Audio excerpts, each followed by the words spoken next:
nouvelle vidéo, nouveau jour. Donc on est sur le jour 2, on est le dimanche, lundi, non, on est lundi 15 avril. Donc là, on s'est réveillé, on s'est préparé et on va aller à Alcatraz aujourd'hui. Donc là, on va aller appeler sur ma Uber ou prendre le métro, on sait pas encore, enfin le bus. Et let's go, c'est parti pour la visite d'Alcatraz.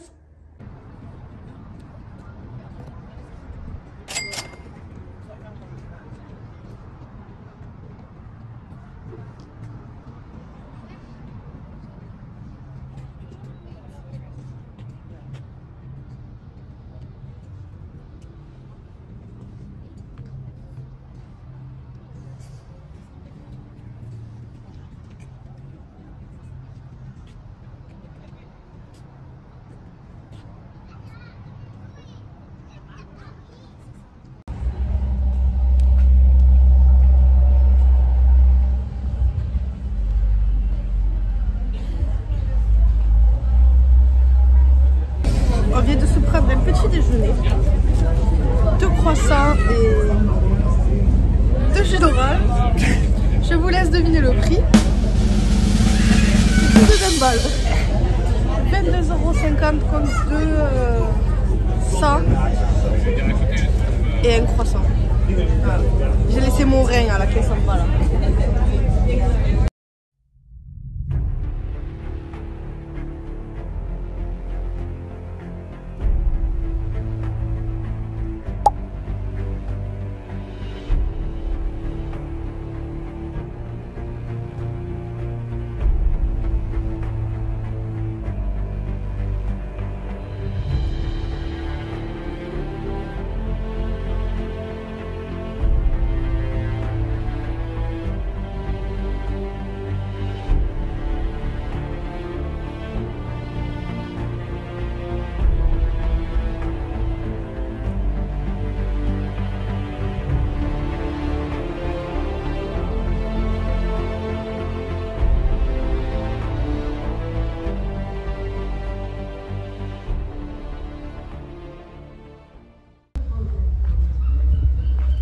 On a bien atterri à Alcatraz. On va aller chercher les audio guides en français. En plus, ça c'est bien. Bon, on est parti, on a laissé tout le monde là-bas. En plus, on comprend rien. Donc, on est courte un peu. C'est trop beau.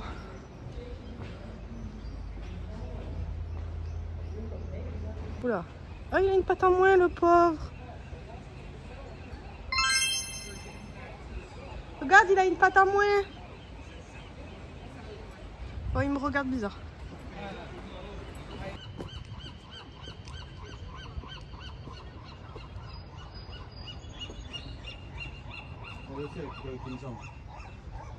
Décidément, ils sont pas très futés les femmes.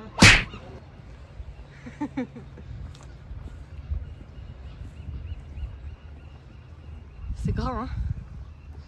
C'est super grand.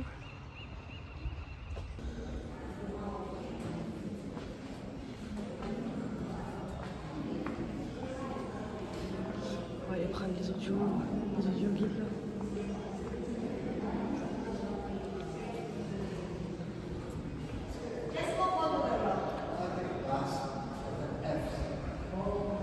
La file d'attente, c'est les douches. C'est là où il se touche.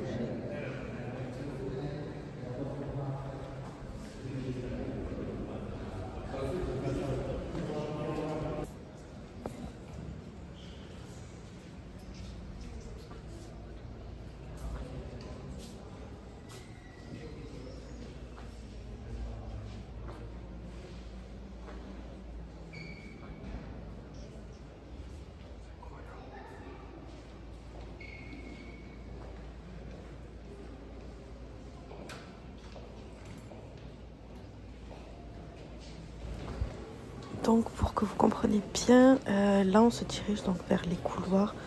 Donc là où tout simplement toutes les cellules sont disposées. Donc la prison compte 336 cellules. Mais il faut savoir qu'elle n'a jamais fonctionné à pleine capacité. Il y avait environ, en tout cas en moyenne, 260 détenus. Et les cellules que vous voyez mesurent environ 1,5 m sur 3 mètres, donc ce qui est vraiment très petit. À savoir aussi que les détenus ils passaient de 16 h à 23 h par jour et qu'ils étaient autorisés, en tout cas pour ceux qui avaient l'autorisation, de sortir seulement pour aller manger, pour prendre leur repas.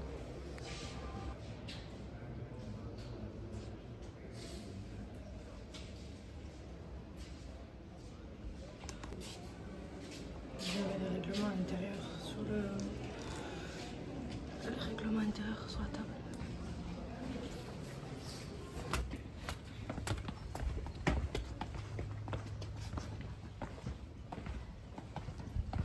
Là, on descend à la cour de récréation de la promenade.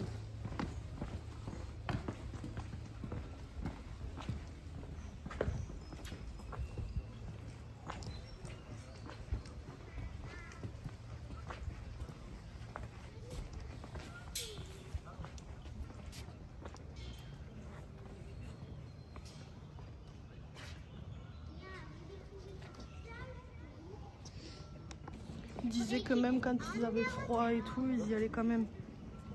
Tellement que c'était rare.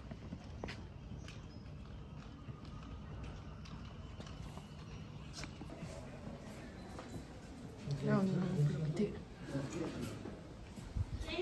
En gros, c'est le mitard ici. Ici, si un prisonnier commettait une faute grave, il pouvait se retrouver dans l'une des 14 cellules du bloc D. Donc, nous, qu'on appelle le mitard, mais que eux pouvaient aussi appeler le UIST, donc unité d'isolement et de traitement spécial. Leur seul contact avec l'extérieur, c'était juste les 2 repas qu'on leur servait et qu'on leur glissait dans la fente que vous voyez sur les barreaux de leur cellule, et bien évidemment les 2 douches hebdomadaires.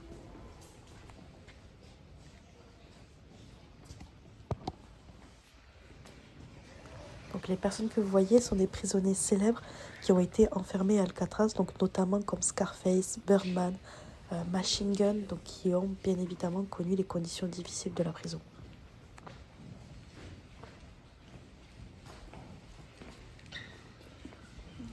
C'est le trou.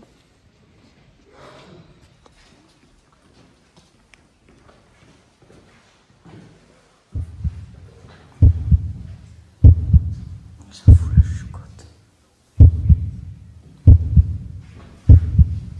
C'est tout petit.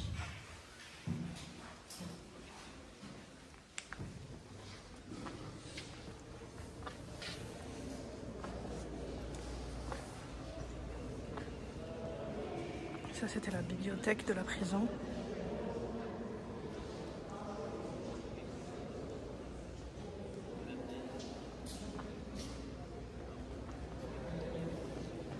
Là, ils disent que quand les livres étaient disponibles, en gros, les gardiens leur glissaient entre les barreaux.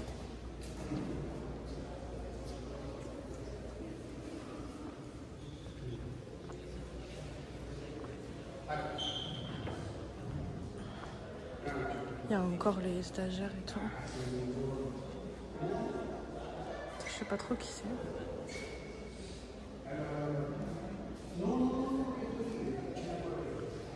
Ils disent que les prisonniers qui avaient une bonne conduite pouvaient aussi prendre des cours par correspondance. Là, il y en a une, on voit un peu mieux ce qu'il y a à l'intérieur. C'était petit quand même.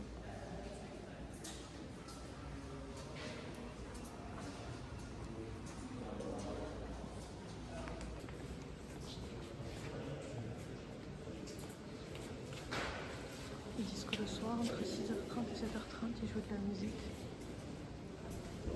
Ce qui est bien, c'est que dans l'audio guide, il y a tous les bruits et tout. Je t'y crois vraiment.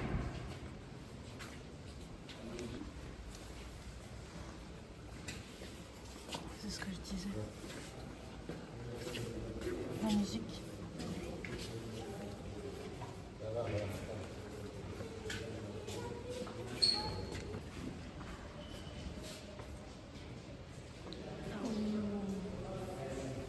aux visitants. C'est là où les familles venaient. Et c'est là où ils se rendent visite. Ils avaient que ça.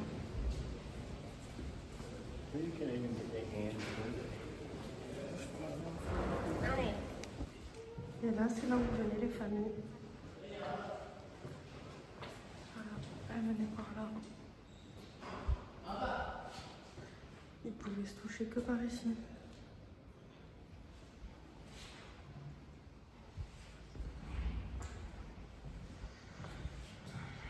C'est pas la prison d'aujourd'hui.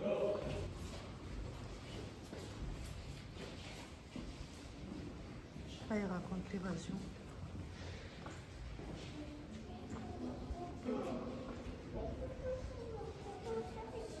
Pour ceux qui connaissent, ce sont les prisonniers qui se sont évadés à coups de cuillère.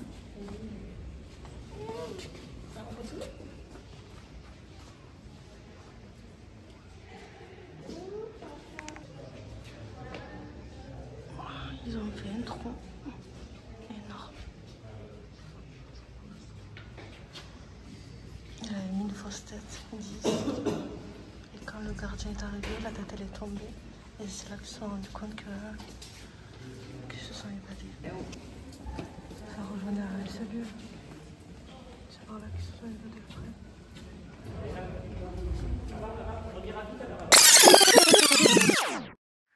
Bon, bien évidemment, je suis obligée de te raconter la petite histoire des évadés d'Alcatraz.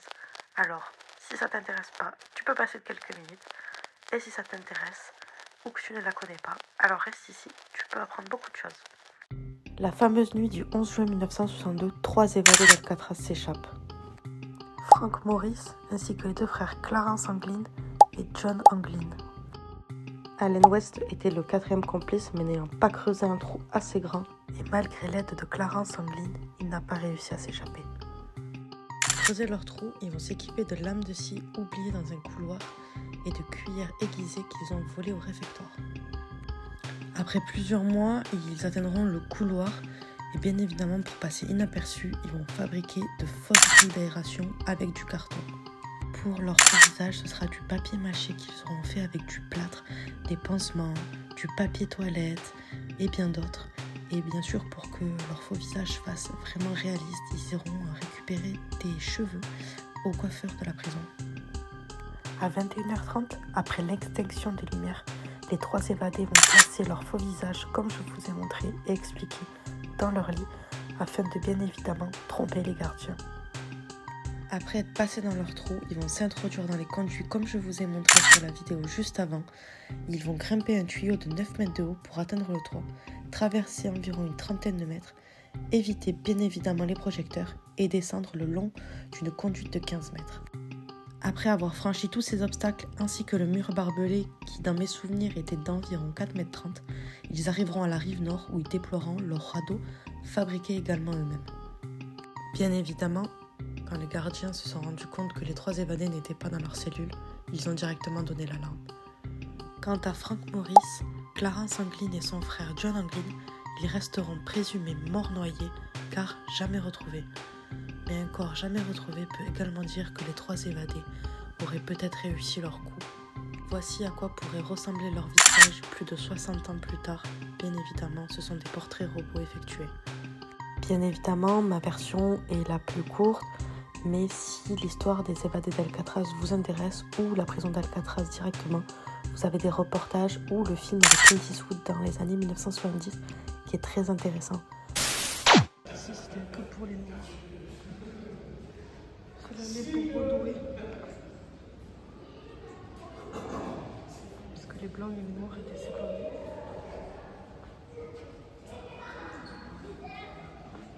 C'est immense.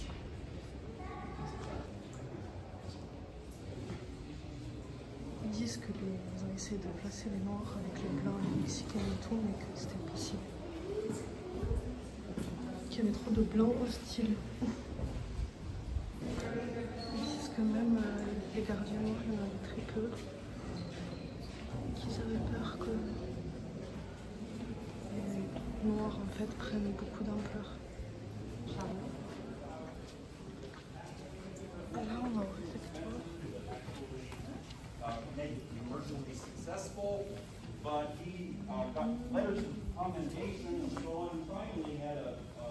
On va manger ici 3 fois par jour pendant 20 minutes. Il y a plus de 200 personnes ici. Ils disent que c'était la pièce la plus potentiellement dangereuse de la prison. Parce que vu que les prisonniers avaient des couteaux et tout.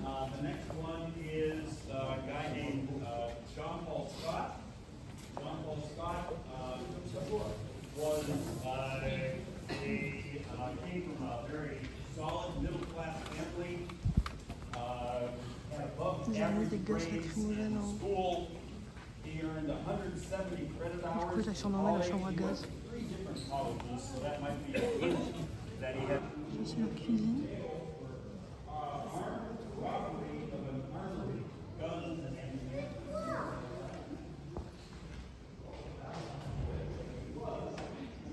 Ils disent que malgré la vigilance dans la cuisine, je vous ai montré, il y avait des couteaux qui avaient quand même disparu.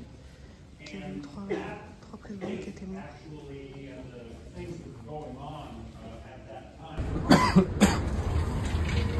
Elle est dans le marteau.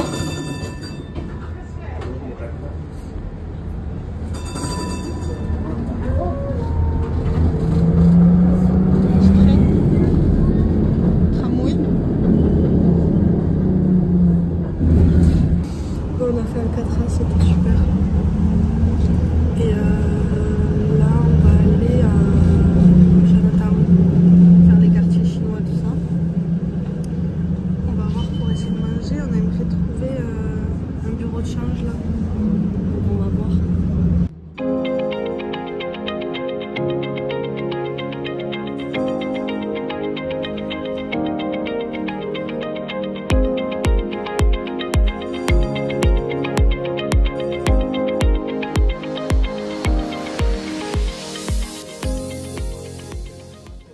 On vient de trouver le bureau de change. On a galéré. Donc c'est bon, on vient de tout changer. On va aller manger. Là, on est au Shake Shack. C'est ça, Shake Shack. Et on va aller se diriger vers Chinatown, le quartier. Et ensuite, les Penties. Petit Shake Shack. Double. Et bon appétit. On arrive au quartier chinois. Donc là c'est le Dragon Gate, le fameux arche qui marque l'entrée du quartier Chinatown. Il est bien en pente en plus. Regardez comment c'est beau.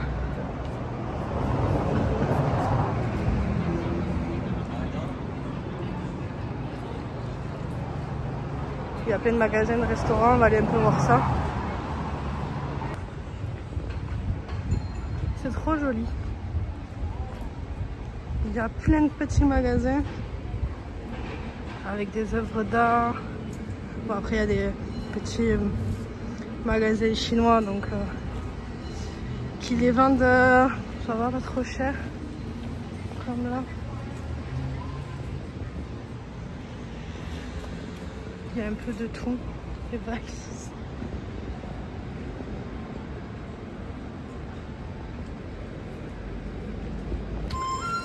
Bon, on a mangé donc on mangera pas là.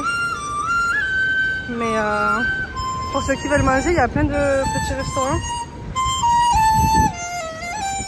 Il y a plein de petits restaurants chinois. Donc vous pouvez y manger franchement. Il fait de la musique avec sa petite flûte. Il y a du monde, franchement c'est attractif. C'est à faire. On vend beaucoup de choses chinoises. Il va se coucher, il va se coucher. Et alors? Et alors? Tu fais du skate? Tu fais du skate? C'est la mascotte lui. Hein. Tout le monde veut le caresser. Il fait du skate. Je vais vous le montrer juste après.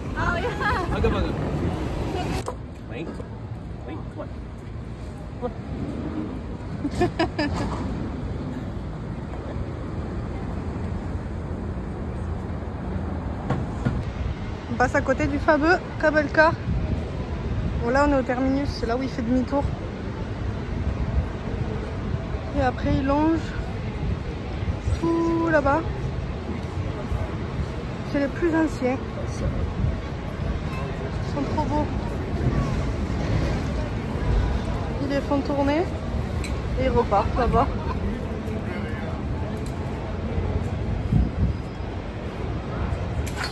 On a voulu aller Painties Ladies prendre le bus.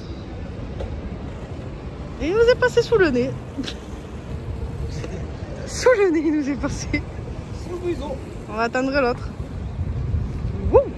A few moments later. Ils sont énormes.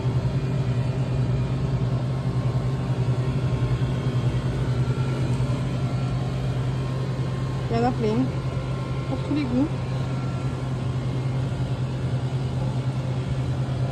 Calabash, carte pépère.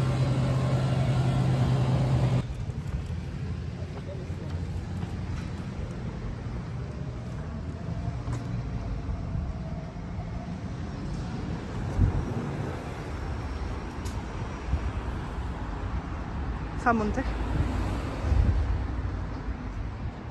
C'est vraiment les maisons typiques de San Francisco.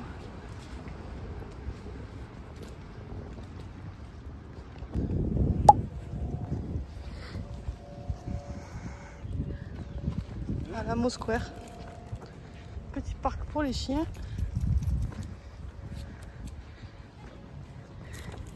Et elles sont là les demoiselles. Regardez comme elles sont belles.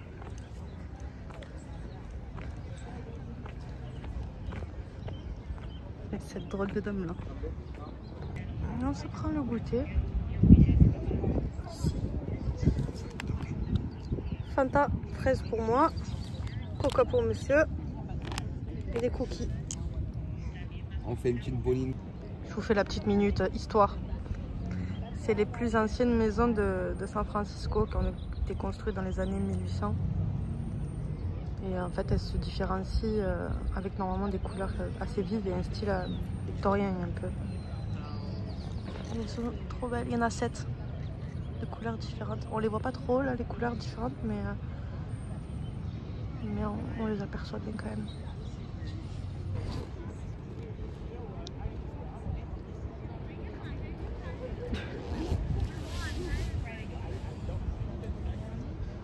Il fait beau en plus. Bon, on a pris une petite douche. Et là on monte pour aller à Lombard Street. Je vous dis pas la pentasse qu'on vient de se monter. Je sais pas si vous voyez là, ça descend comme ça.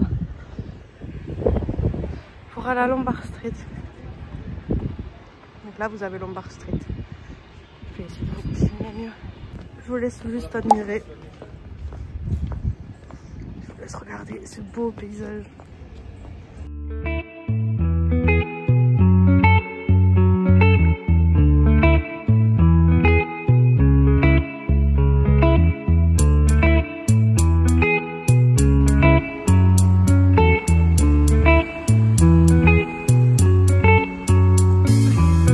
Remember the days we were young, wild and free, basic getting sprung. We used to dance the night away, hang out the whole next day, laughing, having fun.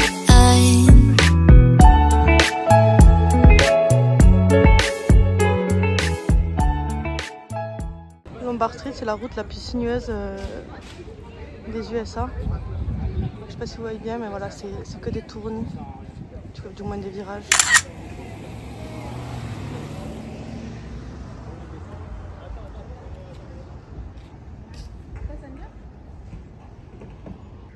On vient d'atterrir dans un parc pour les chiens.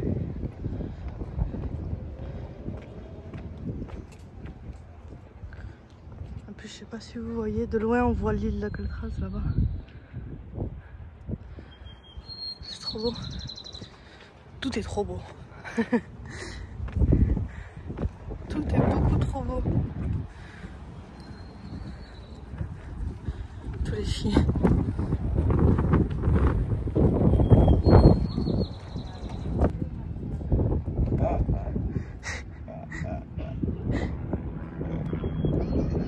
On n'a pas trop de trucs comme ça, non. Ouais, celui-là, j'aime bien. Faire un petit point avec vous. Hier, j'ai pas eu le temps de vous faire une conclusion de la vidéo. Enfin, moi personnellement, j'étais tellement fatiguée que je suis rentrée, je me suis douchée et je me suis mise au lit, je me suis endormie. Donc du coup, après le parc des chiens que je vous ai montré, on est allé, on s'est fait déposer, on a pris un Uber, on est allé au McDo, on s'est pris un truc à manger et franchement, on est rentré en bus, on était tellement crevés, donc on est rentré direct. Et comme je vous ai dit, je me suis couchée, donc j'ai vraiment pas eu le temps de faire une conclusion, rien. Donc voilà, on avait quand même passé une bonne journée, tout ça, donc c'était cool. Et voilà, je voulais juste conclure avec une petite vidéo. Donc voilà.